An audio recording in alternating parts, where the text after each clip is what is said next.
What is real advisory work in an AI-powered future? Think about having a proactive planning assistant. And the proactive planning assistant, might be able to do things for you like scan all of your clients' financial plans, all of their documents, notes and emails, CRM notes, like everything that's basically happened, and be able to find gaps in the planning. Most planners that I know well, they will all admit, hey, if I only had 5 or 6 clients, like here's the 25 things I would do for everybody. Hard to do that at scale.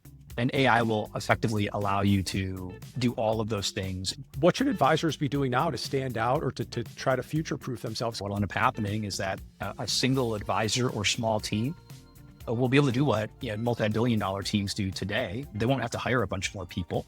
That's where the value creation will be. You wrote a post recently on LinkedIn, and you said that AI is going to replace 80% of financial advisors' team. And then you said solo advisor, it's going to feel like they've got like 10 people working for them.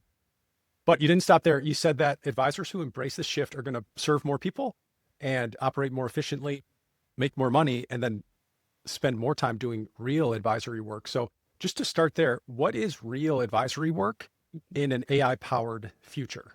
I should also clarify too that I think advisors will be able to do the things that make them happy. So I think about your own life, like the work you're doing with video. I think people will have more time to do things that are creative, that help their clients and help grow their business and build their brands.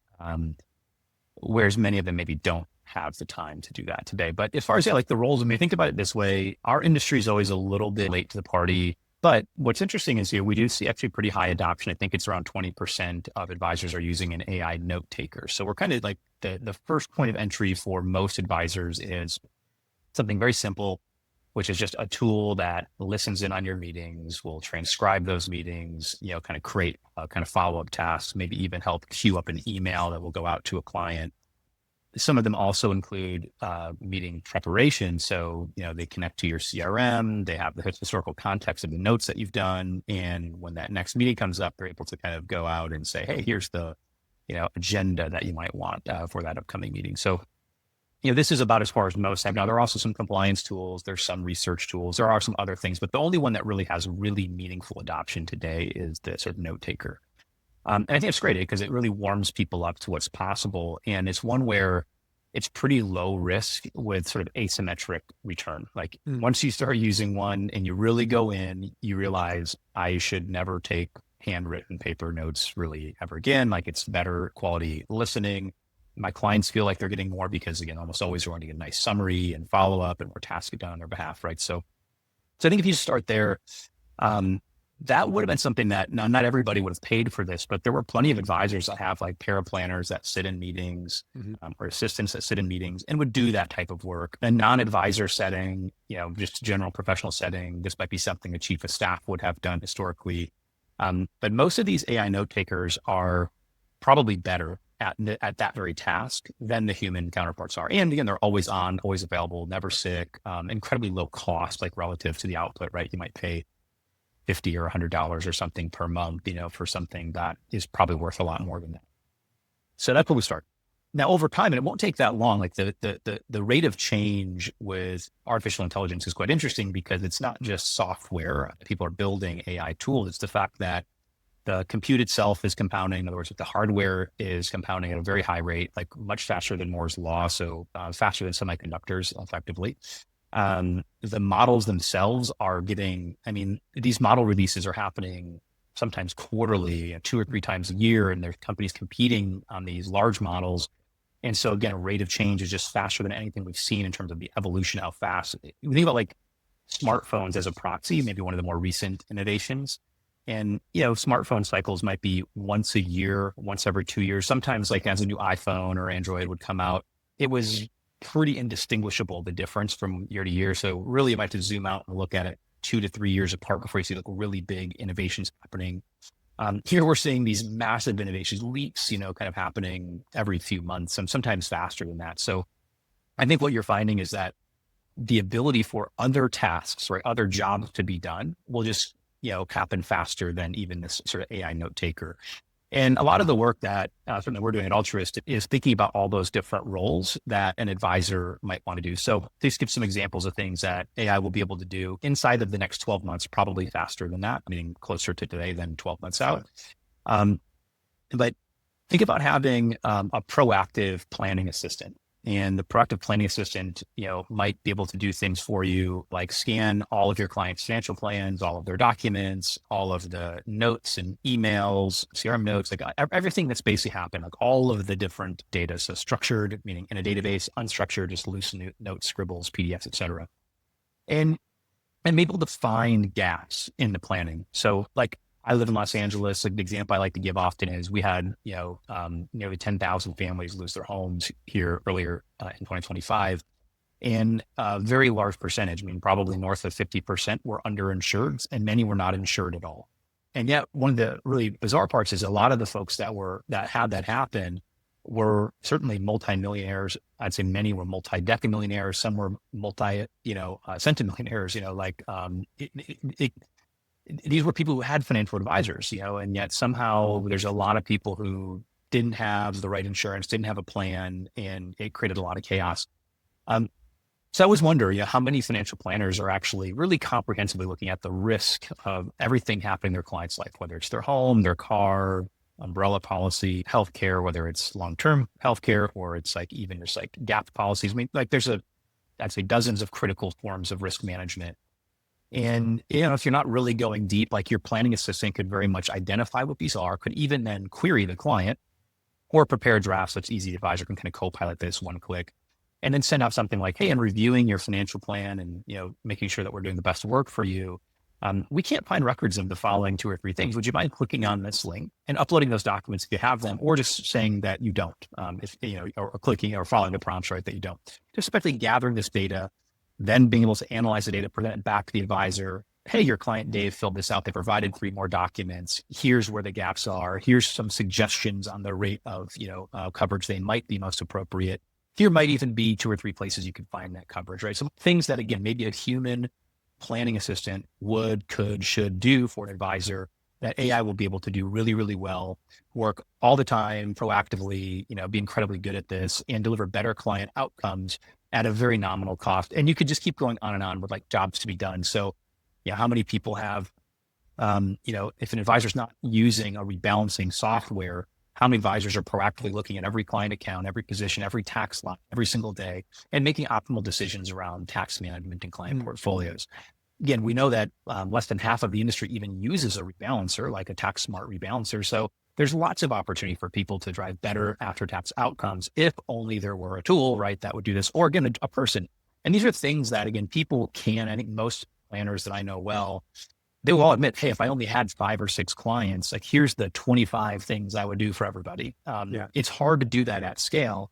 And AI will effectively allow you to do all of those things. And these are all jobs that maybe you have somebody doing it today, maybe not. So again, it may not be a matter of 80% of the people lose their jobs. It might be just like, hey, 80% of jobs to be done will be done by AI, which hopefully for a lot of planners and their clients, it means a ton of new work that creates a ton of value will be able to be implemented at a very low cost that hadn't been historically.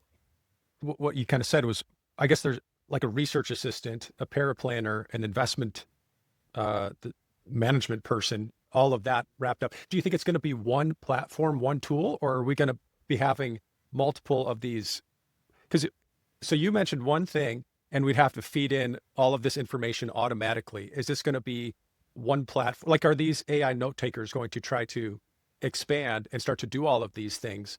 Or are there companies working on what you just described right now? Well, I certainly think the AI note takers will try to do more things, but one of the things that's, sort of telling, if you look at any company, just go to their LinkedIn if you're thinking about hiring them as a vendor and see if they have more salespeople than they have engineers, right? And if they have more salespeople than engineers, they're trying to just gather market share as quickly as they can with their existing product and really not investing as much in R&D. And this is the wrong strategy in my view. I think that, if you're trying to build the future, then you certainly have to have, there's a need for salespeople, but your company shouldn't be 50% or more go to market. Like it should be, we're investing in building, like this is the most interesting, innovative kind of advancement technology we've seen in the last 20 plus years. I would hope you're leaning hard into sort of R&D, if you will.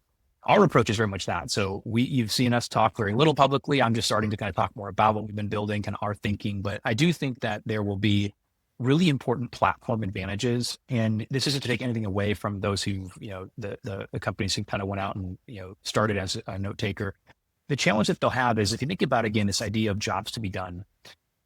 If you hired somebody at your firm, and let's just say that they were like a planning assistant, and one of the jobs that they did was they made sure that every single client had optimized their retirement account contributions and Roth conversion strategies, right? Depending on what stage of life they might be in. And so they did the work. They maybe even did some outreach or prompted you to make it really easy to say, hey, here's the 7 clients that, are eligible and can contribute more. We've created a simple one-click email where they can kind of make that contribution.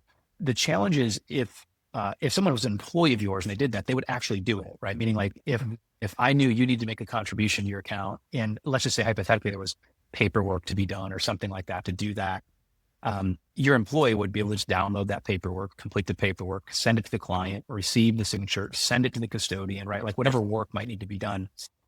And right now the challenge is that if you're Schwab, Fidelity, Pershing, they don't even have APIs for these things. So you can't actually have something agentically going and doing this work.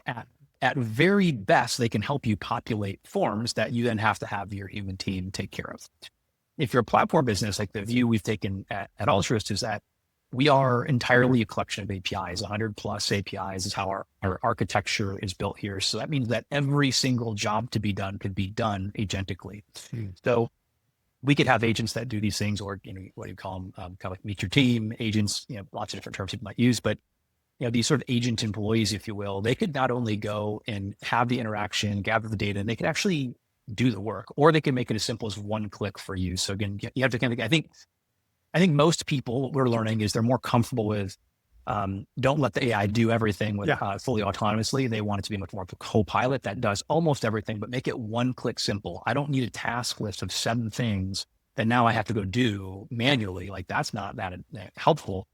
Give me the list of the 7 things to be done and let me select one at a time or select all and hit implement. And now they're just done. Right. And I think that, to be very fair, I think anyone other than a custodian will have a very hard time with this. So even if you're a bigger platform, financial planning software, CRM, et cetera, like, they will be able to do things agentically within their platform, which is, again, an advantage over being note taker standalone. So that's why I think like CRMs are going to be probably better than standalone.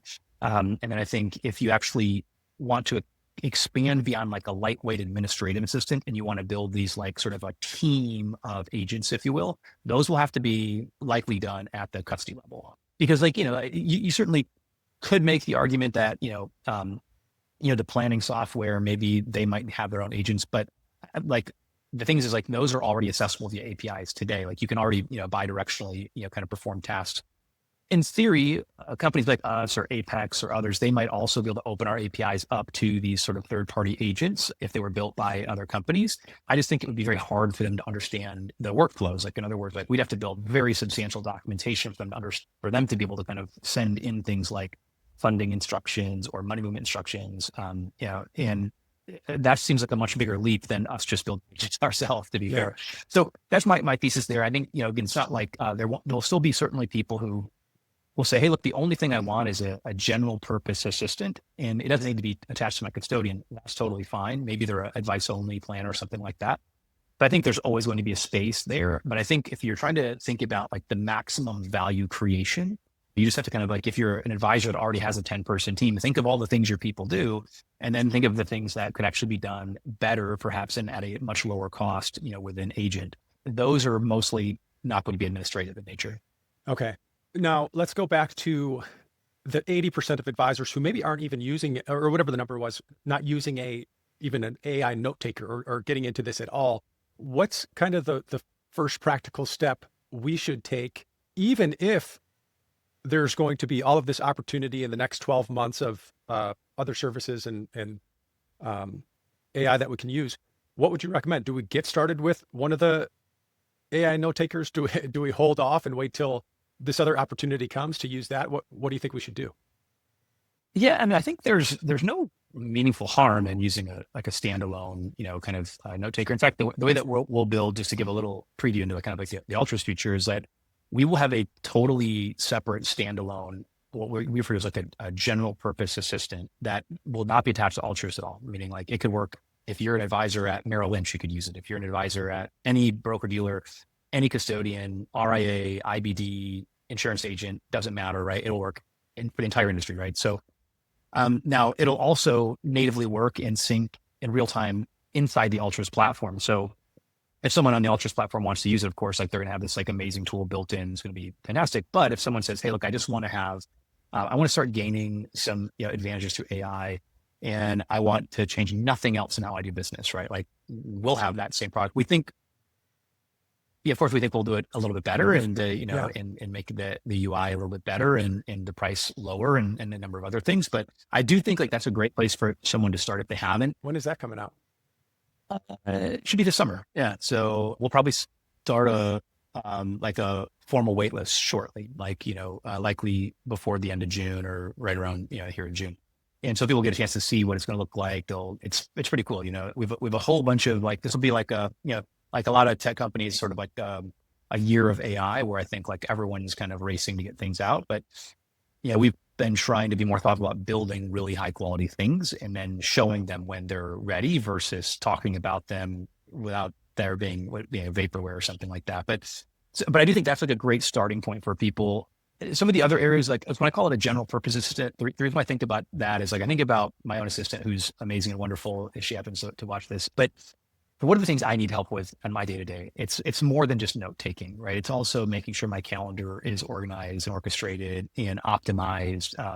It's making sure my inbox is, again, similarly like organized, optimized. Ideally, there's already drafts of any critically important messages that are kind of sitting there. I don't want them to get stale. There's reminders if there's a draft that hasn't been sent and it's been a day or 2 days, right? Like now some of these things are already being automatically done by, Google or Microsoft. They have these kind of built-in assistants. You could use Superhuman or other tools like that.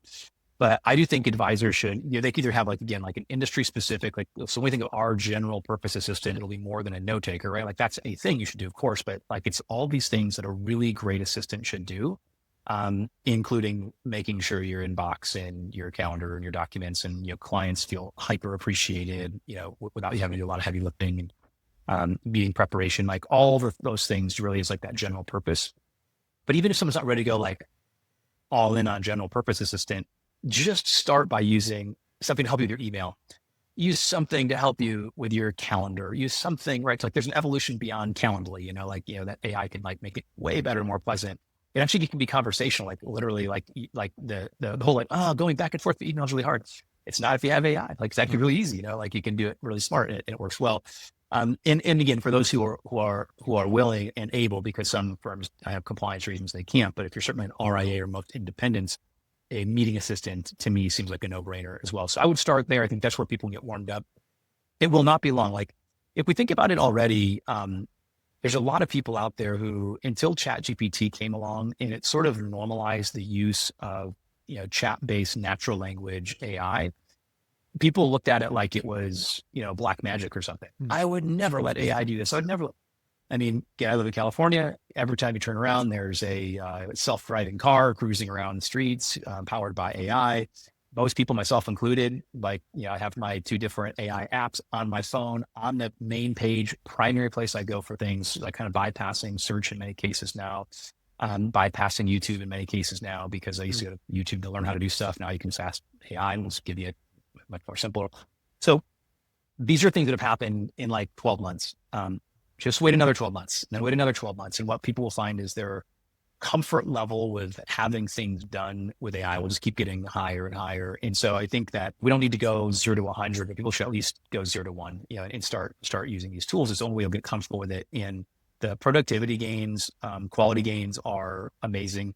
I'm going to ask you a question here in a second, but I think, for most people, once they start using it, of course, there's shortcomings for sure, but there's like the aha moments where your mind's blown and like, whoa, this is impossible. So my question to you is like, are you using any AI tools? Like, have you had that moment yet where you're like, wow, this is kind of crazy that this is possible?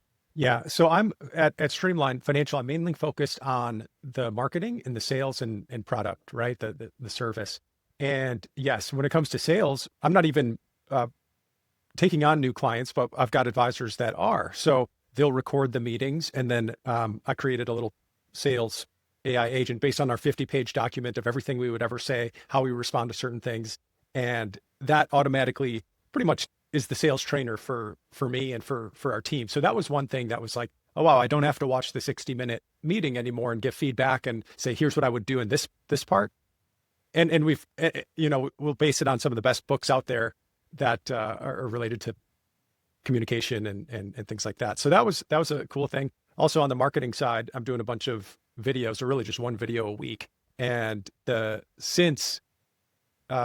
given back 5 years ago to today, the time it takes to create a video is drastically shortened. I'm going to give a talk at Jolt in, well, it would have passed by now, but it's all of the things that I'm using to go from zero to a video in a short amount of time. So that was another great just time saver, I guess. When it comes to just internally at Streamline, we haven't even, I mean, we'll use the Zoom AI note taker, but we haven't committed to any of the services out there, just because I felt a little bit like you, where there's 20 out there now or whatever, and there's going to be one or three at some point, and we'll just wait for that.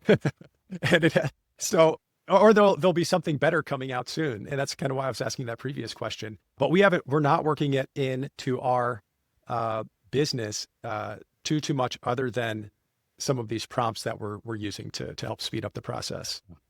And the prices will come down with that kind of consolidation of like the leading two or three. It's very similar, since you mentioned Zoom.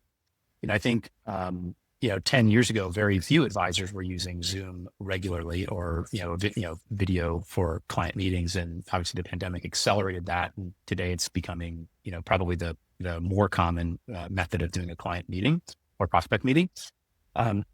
And if you look at it, there's only two or three, again, kind of leading, like, I'm sure there were many, that tried to go to the path, but the ones that, I seem to see all the time, it's either going to be Zoom, Teams, or Meet. Now, the funny thing about that is that means there's one independent video platform in that top three, as far as, video platforms that you use for meetings.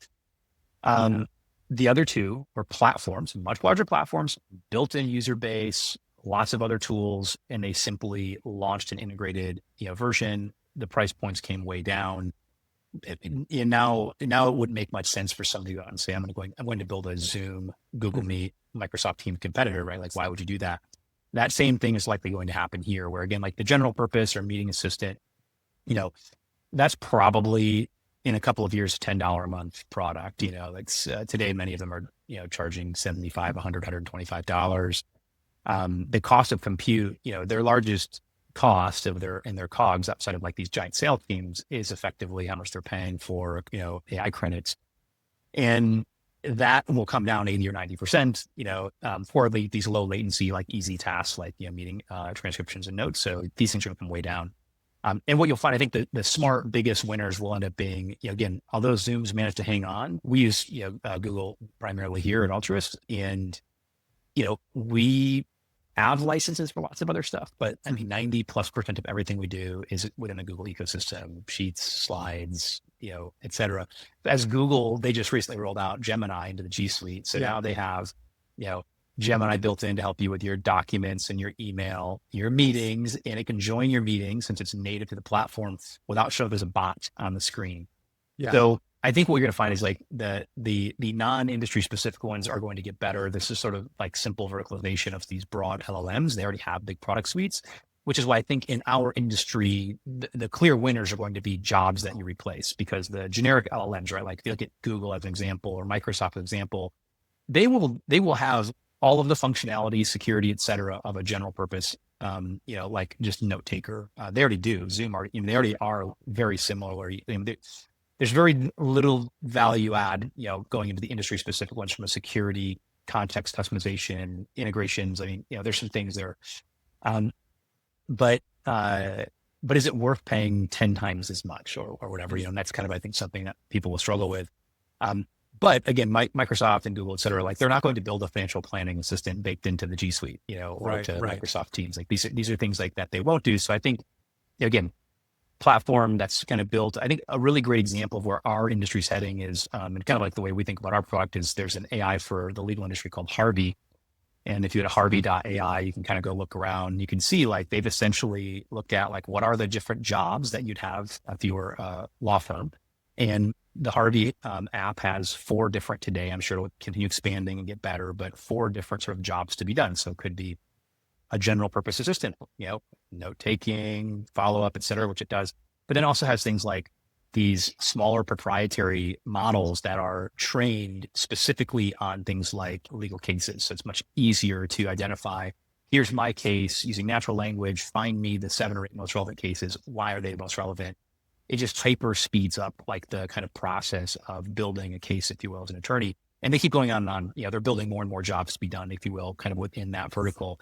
That's where the value creation will be as far as like our industry specific stuff. It'll be when we're not just putting, a wrapper basically on an existing LLM with context. So context is just, basically like it's behind the scenes pre-telling the LLM the unique attributes of your industry to make notes or something more efficient.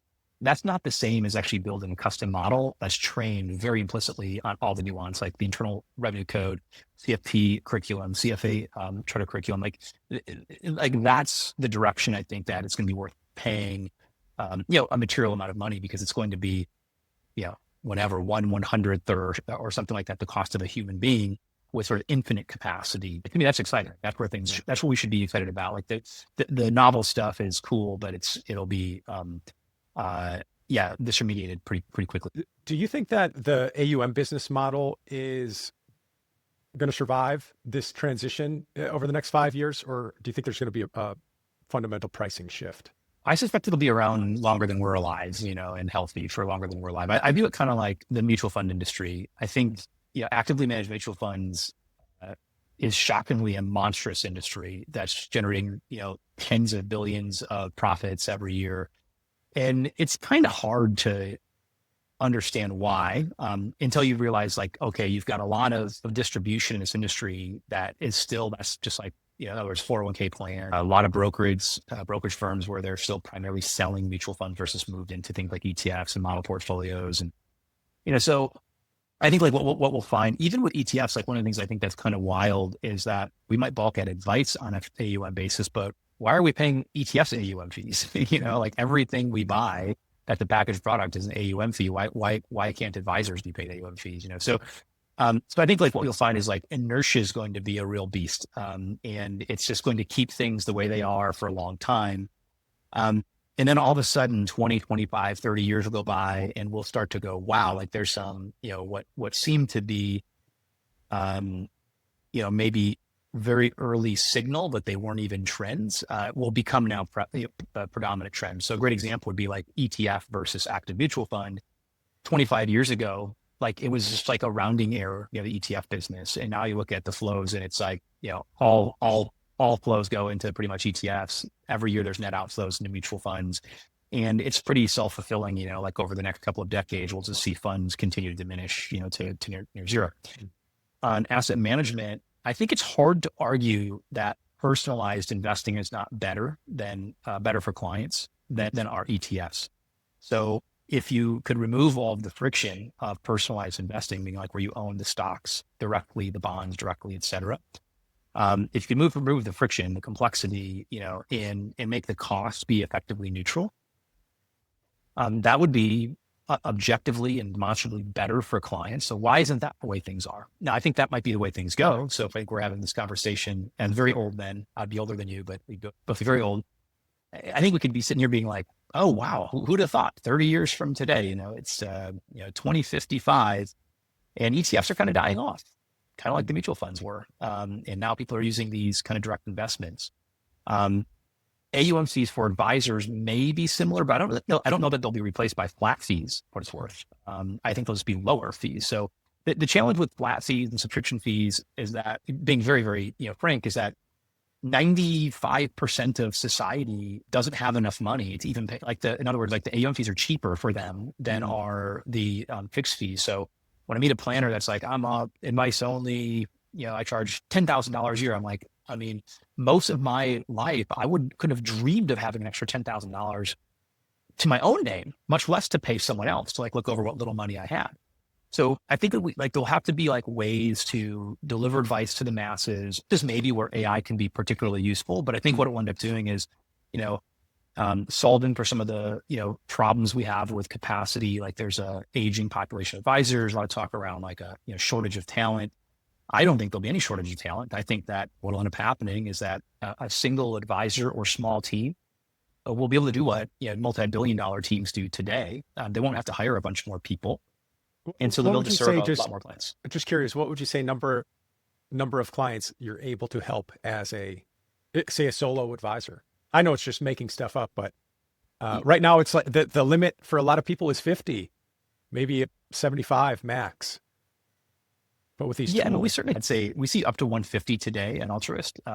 Just because even with just Altruist, we can take a ton of the work off people's plate. I mean, if someone's using like automated rebalancing and digital, service tools, it's very easy to onboard clients, set them up in such a way that almost everything, cash management, rebalancing, tax management, it's all automated, and it's very high efficacy. Like it's done at a very, very high output, like, improved outcomes for clients. And now that doesn't replace the time that it takes to like build a relationship, manage a relationship, do planning, proper planning, comprehensive planning, those things. But again, these agents will be able to do a lot of that stuff, and so, the limiting factor will be how many hours does an advisor want to spend face-to-face with a client?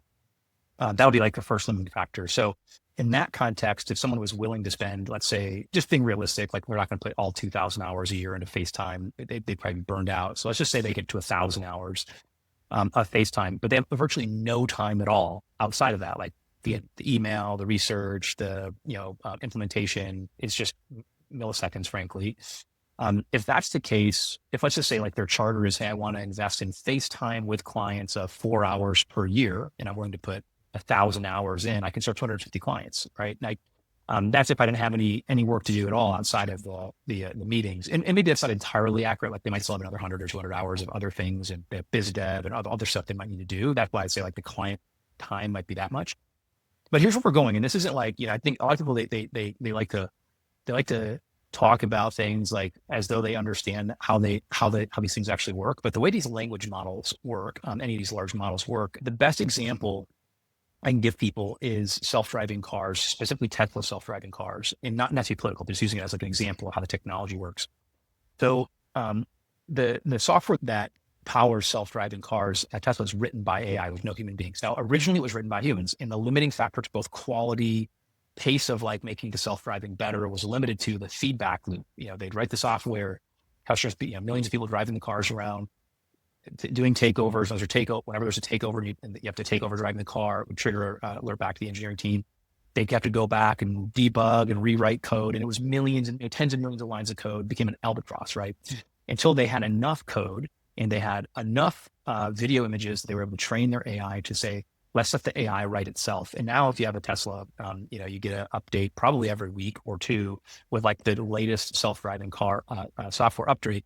And the cars are driving very well. I mean, people can get whatever they want to say about the political side of things, but I live in like an absolute hellscape of traffic, Los Angeles. I can go door to door, park my car, zero issues, zero takeovers, and some of the worst, gnarliest traffic with like horrible potholes and mattresses flying out of cars.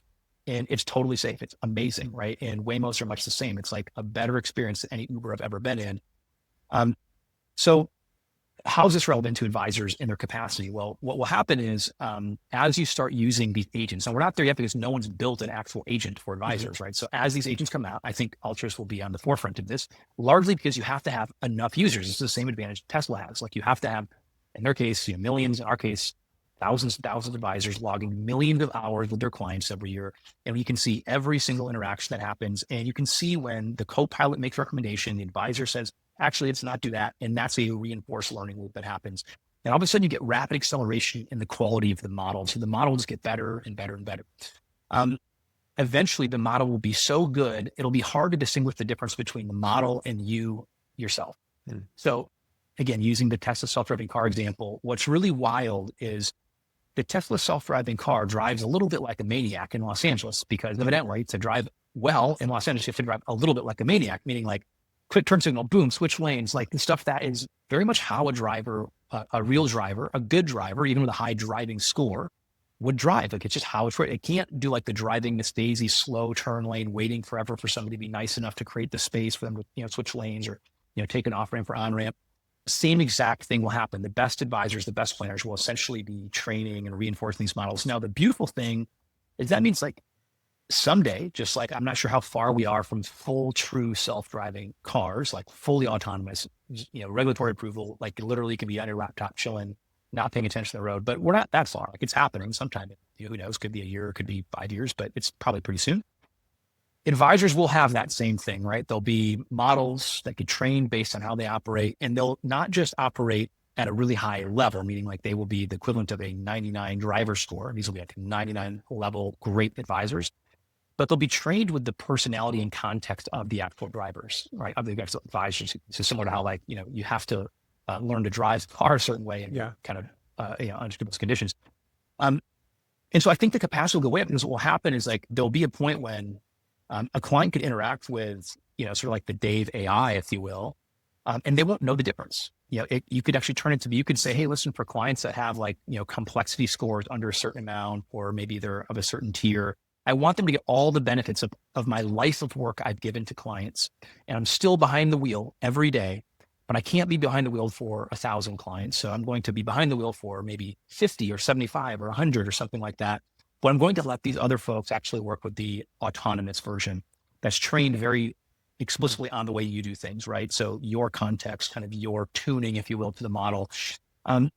I think that, that might sound super science fiction, but like that is literally how real world AI systems are working right now. Like at this very moment, doing high stakes things like driving cars, flying airplanes, et cetera, rockets. I mean, to assume that somehow personal financial advice is not going to be able to be replicated as well as an actual aeronautical, like rocket scientist doing their job, I think we're probably fooling ourselves a little bit. Now, there's a whole EQ component, and why have a human advisor at all?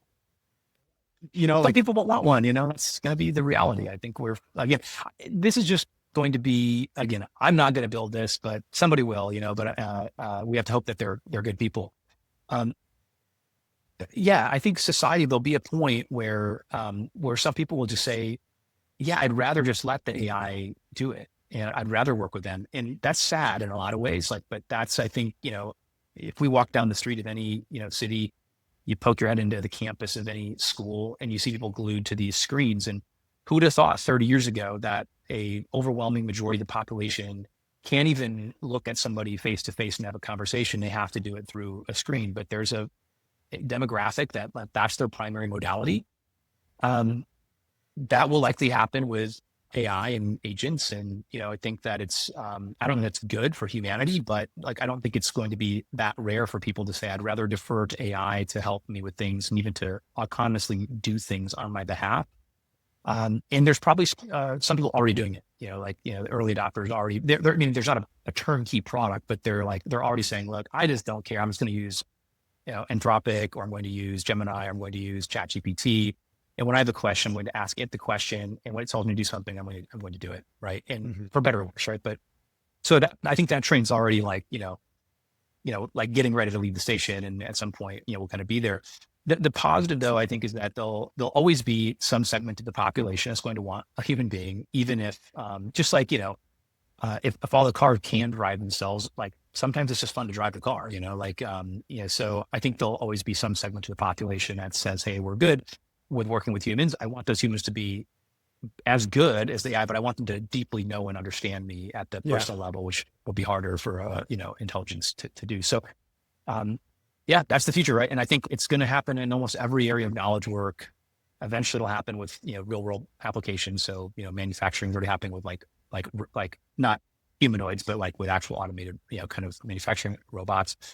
And what's the timing of all this? I mean, this is now Guessville, right? Because the other stuff I feel highly confident, like we're like, it's already happening, and this is how the systems work right now. Using like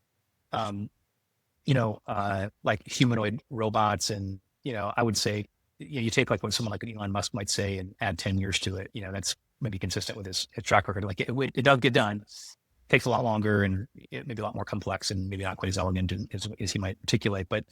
Um, but I sort of I think to bring it to our industry, like this notion of like, well, how soon before a client, like let's just say at Streamline, you can say, hey, here's how you can work with us. We work with clients in three different ways, right? One way is our very full hands-on way, and this is who's a great fit here. Here's our hybrid approach where like you get the best of our personal, up to 2 hours per year with all of our proprietary trained AI. Or you can choose the AI only version, which is against proprietary trained AI based on how we do things here, which makes it unique. You can't get anywhere else. But you're going to work directly with AI. It's going to be autonomous. It's going to be who you ask questions to. It's going to take care of things. And these are your three ways you can work with us. Like that, as far as an optionality, is likely, 2 to 3 years or less from today. There'll probably be some crappy versions of that like in next year, but like good versions where like almost every firm will be able to say, hey, here's the three ways you can work with us is likely 3 years or less. So it's always been so relational. Someone will choose an advisor because I like that guy, or I gelled with him and I trust him. I'm trying to think of what are the things advisors should do. I feel like I might have a little bit of an advantage for Streamline because we've got some sort of distribution out there. We've got a lot of eyeballs, and they might watch some videos and say I like that guy, and then call in, and there's a whatever Streamline AI that could be one of the three services. What should advisors be doing now to stand out or to try to future-proof themselves? Because the way I imagine is everyone's going to have the same exact opportunity of getting to use these AI agents to do a lot of the work. How do we differentiate from each other if everyone's got the same thing? Yeah, and I think you're totally right that all of a sudden business development will become pretty critical. So those who have, I think, the best mechanisms to reach new clients, and I think today, I think platforms like YouTube and others are great, and it's not inconceivable to me that that TikTok will maybe become the number one source of new clients the next couple decades, or something, or whatever the new version of that is. I think they'll become these new mediums, if you will. But I think that's like one area is like definitely, building up your proprietary sort of data, if you will, is not a bad part, meaning like your, the work that you're doing to get out in front of people. On a more practical level, owning your data will become really critical because I think a big part of choice, I think what's kind of interesting and beautiful about financial advice is that there's probably an academically best way to do everything, which theoretically means none of us are of any real value. Like, right. Like if we wanted to know what's the best way to get the maximum returns over the next 50 years, like we could probably, academically say like there's a empirically singular best way to accomplish that. Now it doesn't work. I mean, that's going to win 100%, but it might just have the highest probability of working over a long time period. Financial planning is much the same. It's like kind of simplistic in some ways, as far as like, cover your risk, have save more than you spend, and, operate with low cost and tax efficiency, and et cetera, et cetera. But the real strange part is like most of the value creation doesn't come from like forcing clients into the empirical, like singular, kind of just ones and zeros. There's only one way to do things. Where the value really comes from is in finding what somebody needs, and what they feel comfortable with, and also what is empirically like great, right? So like there's some form of bias that actually makes it very hard for humans to do what's empirically the best thing for them to do. So they need to find a guide that they're like, I trust, the Streamline team, or I trust Dave, or Jason, whomever. And so I trust them, and they're going to get to know me. They're going to understand all of my weird nuance and bias. And they also have deep understanding of like these, first principles, best ways to do things. And they're going to build something that allows me to reach all of my goals, but I actually feel comfortable with. Right? So I think that's pretty powerful. And I think that's where like, advisors, they lean into that. Now, if we all just become like regurgitating the exact same things, like if everyone's doing the exact same thing, then AI could just take over and we're all irrelevant. But I think, again, the average human, we have all these strange, kind of history, parts of our lives that are kind of expressed in how we think about money and, relationships, and that's very hard for, a language model to pick up on. It's unusually good at certain things, but it doesn't have real empathy, and so, so it'll create a bunch of mathematical high probability items, but maybe not always like the ones that you feel good about. So on that note, I think that, getting like what you're doing, like hyper documentation around like your firm's best practices, really owning your data. Like one of the things I think is going to be, this is a bit of a plug for Altruist, but just a sad reality for us advisors, but go call your custodian and say, hey, I'd like to have all of my data, all of it, every transaction, everything that's ever happened for every client for all of eternity. And, they're going to tell you to go pound sand. Like they're not going to give it to you. Like, and they'll actually probably, if they're honest, tell you that's not your data. That's our data. That's a problem, right? If you're a firm that wants to be, like able to do things in the future, you need to have this data, right? And if you don't have it, you're kind of hosed.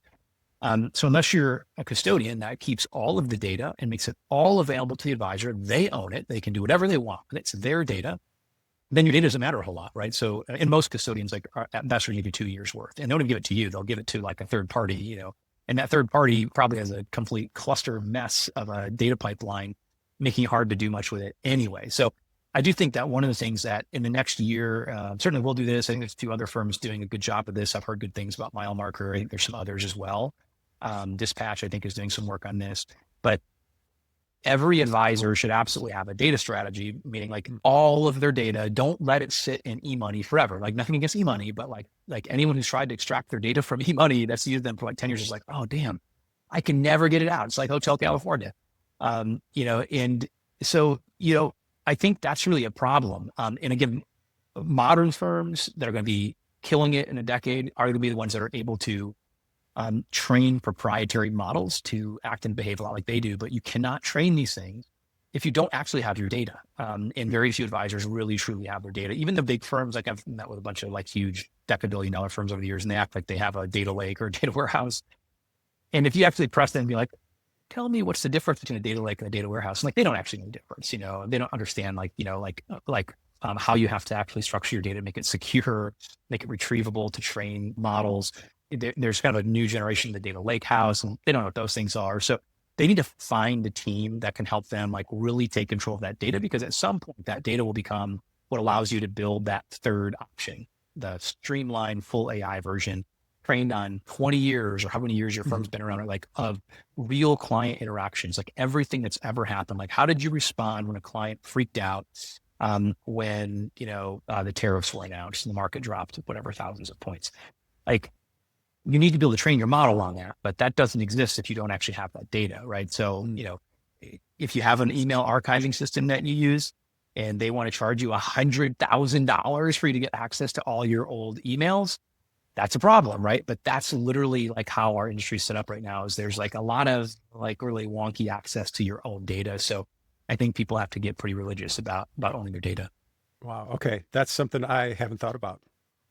That's super helpful. You learn one thing, if anything. So. I know my mind's been blown since you started talking. So this is great. I'll have to watch this again. What are some of the things? So this is coming out mid-June, or maybe, in June. What are some of the things that Altruist is doing that you're excited about now?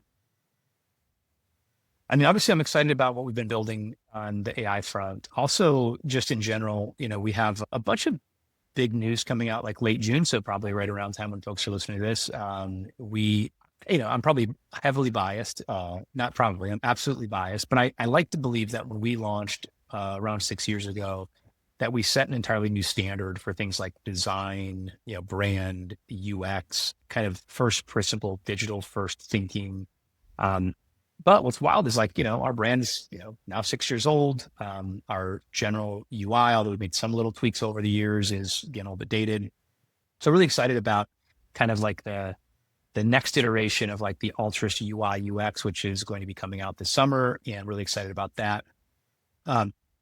We also are going to be rolling out some like just interesting ways to think about pricing. I think that, one of the things I've learned from doing this for, being in this industry for a long time is that advisors love having choice. Like no one likes being told this is the only way you can do things. I think that's probably why we have spirited debates around fees and things like that, because, look, people have different beliefs, but that's the beautiful thing about especially the independent advisor channel, is that advisors have choice and they have control. And so we'll be rolling out some ways that if advisors want to have the highest yields on their idle cash, the entire industry, make it very easy to do that. If they want to have every single client account have automatic daily scanning for tax loss harvesting. They want to have all sorts of kind of optimal, investment management and cash management decisions.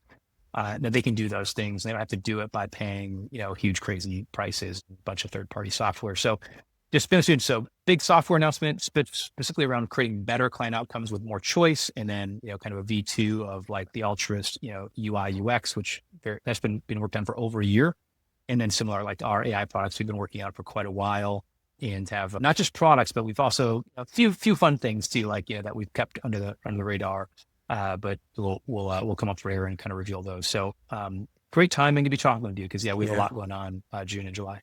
Wow. Has it been like a renewal or just like a new extra gear with some of these developments, especially around AI for you? You seem to be super excited about it. Maybe you've probably been thinking about this for a lot longer than most people, including me. Does it feel like it's Altruist as normal, like the same thing you've been doing the last 6 years? Or it just seems like there's something, this is such a big deal. Like this is kind of revolutionary. Have you felt that? Or is it just same business as usual for you?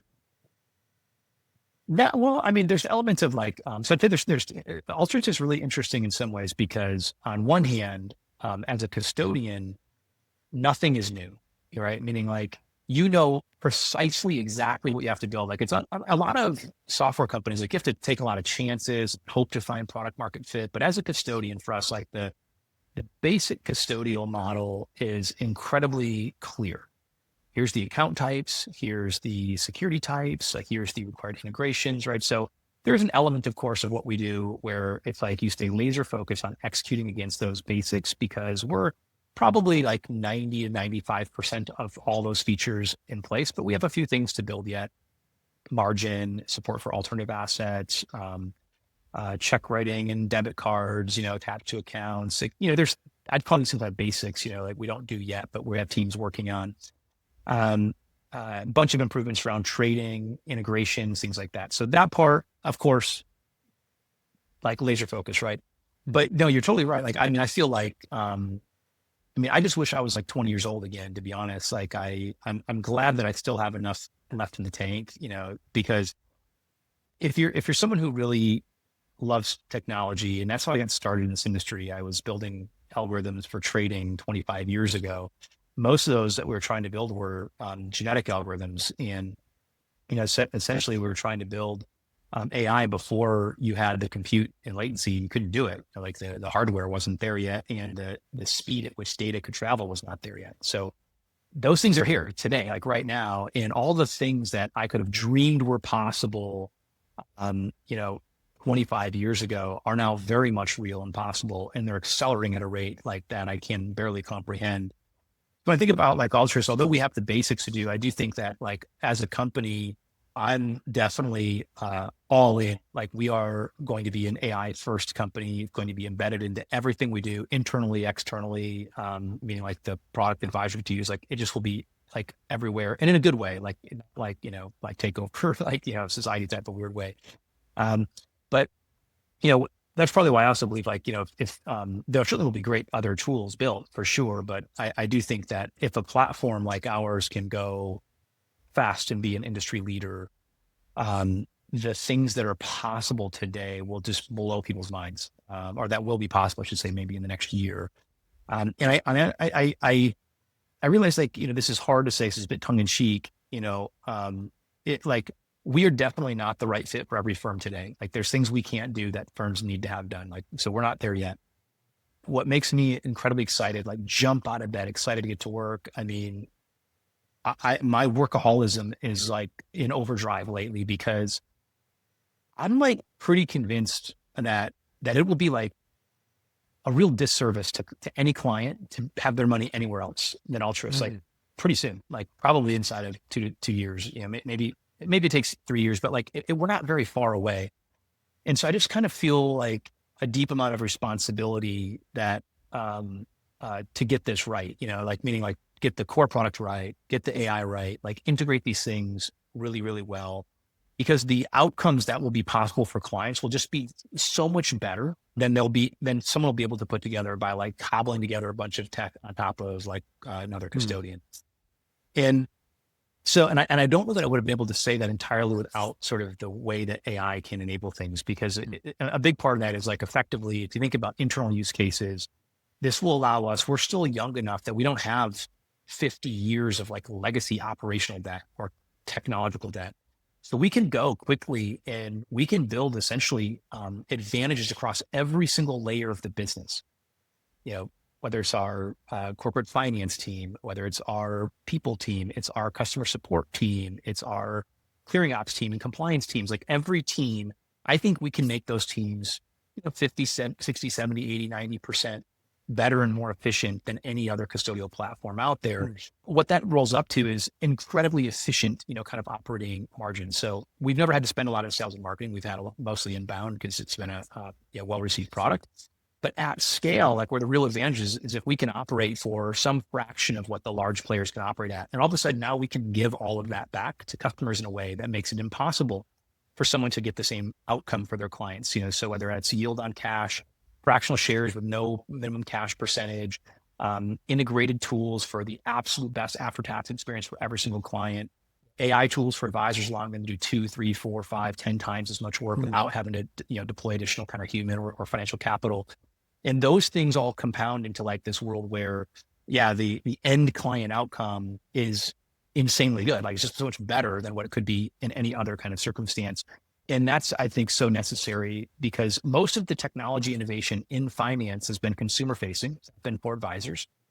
And sadly, it's been to extract maximum profit from consumers who don't know what they're doing and not necessarily provide better outcomes for them, like, which is really sad. I think of like things like, like sports betting inside of a trading app. I'm like, there's not a world in which that's a net positive for society.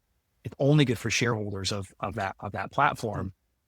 So we need like that's like where I was like, there's this deep responsibility. Like I'm excited, but I'm like super charged up. I feel like a little bit of weight, but like because if we get all of this right, like we can take a lot of that decade of nonsense, right, and we can replace it with like incredible advisors doing way more and way better work than ever thought possible. Likely that means that price structure can change in a positive way for consumers. So long answer. Sorry for it, but I just would say like, I'm 6.5 years into starting this company, but I feel like, it feels like day 2, day 3, right? Like it doesn't feel like it's been like, I'm getting 2/3 the way through a decade. Wow. Well, I could feel the excitement through the screen. You just need more time in the day. I saw, or someone wrote about you, a life hack of not showering anymore or something to help. I do shower. Just in the morning. There was an article that Inc. magazine did years ago. They were asking like, how do you get so much done in a day? And I go, well, my days are unconventional. Like, tell me more. Unfortunately, that turned into a headline that says he doesn't shave, shower, or commute, but his company does this much revenue. But no, I mean, look, I'm not like one of those weird life hackers, but I do find that, a lot of people waste a lot of time doing things that don't matter that much in life. And so, that's a choice. I think everyone should do what makes them happy, so long as it's legal and hopefully a net positive for society. So for me, getting more than 2 haircuts a year is probably not a good use of my time. Right. So like, that's a great example of like my weird things I do. I do 100 of those things. Right. But in the end, I think they create something like, I don't know, an extra probably month or something worth of time that I get to use, that other folks maybe don't have. And I allocate some of that to my work and I allocate some of that back to my family, and that's how I use my time.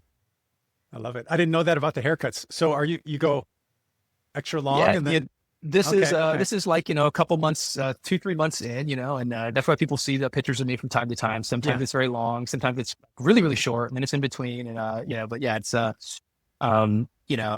look, I wish I was a handsome guy like you, Dave, and I get it, but I don't have the, I don't have the, I guess it's just like, someone who wants to have like a 6-pack or something. Like I really wish I had one, but I'm not willing to put in quite as much work as it requires to do it. And that's all about, again, what makes people happy. So all things being equal, I'm really glad the whole rest of the world's not like me, because it would be a very boring place. I'm glad that we all have our different things that we like to do. Getting haircuts is not one of my favorites.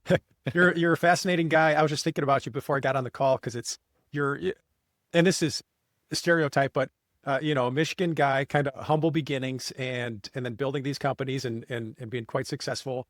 And you're a huge nerd and also a surfer. You're you're just many different things. It's cool. It's pretty cool. Very very unique. So keep doing what you're doing. It's thank you very much, people. I wear all those stereotypes with a badge of honor. I know I'm a huge nerd too. But thanks, Jason. This is awesome. I'm definitely going to watch this back and get all these little golden nuggets that you gave. Sounds good. Awesome. Thanks for having me.